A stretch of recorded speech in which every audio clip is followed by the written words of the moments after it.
sin nada que hacer. No se le hizo nunca estudiar y cumplir su deber. Volvió a estudiar en Colombia, la isla sin nada que hacer. El año se le hizo largo, estudió y cumplir su deber. En llamada a su amiga le dice que este verano es pa' beber. Solo quiere salir y de nadie depender. Hasta que me conoció, ella no se lo esperaba. La vi entrando en la disco, me devolvió la mirada. Sonrisita nerviosa, de besos se enfadaba. Se le escapó un te quiero a la que no quería nada. Hasta que me conoció, ella no se lo esperaba.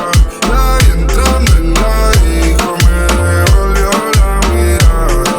Sonrisita nerviosa, de besos se enfadaba. Se le escapó un te quiero a la que no quería nada.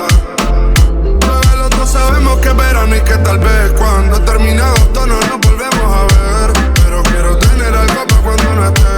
Así que acumulemos recuerdos cada vez que el labio te muerdo. Me empujas y me pegas a la pared, mirándonos fijamente como en una última vez. Sé que estudiar la usa y me usa su merced, bebé. Sé que le tiene mucho miedo al compromiso y yo también quiero olvidarme.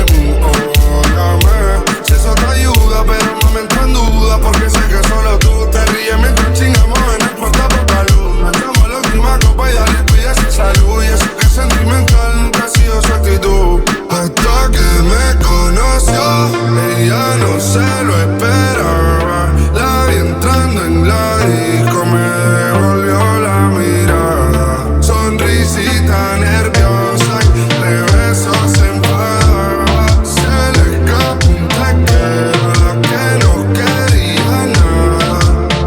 Estoy reviviendo todo lo que hicimos este verano. La playa de la mano, los besos sin te amo. Haciéndola hasta tarde para levantarnos temprano. Cantaba mi tema mientras yo tocaba el piano. La isla se hizo pequeña cada vez que nos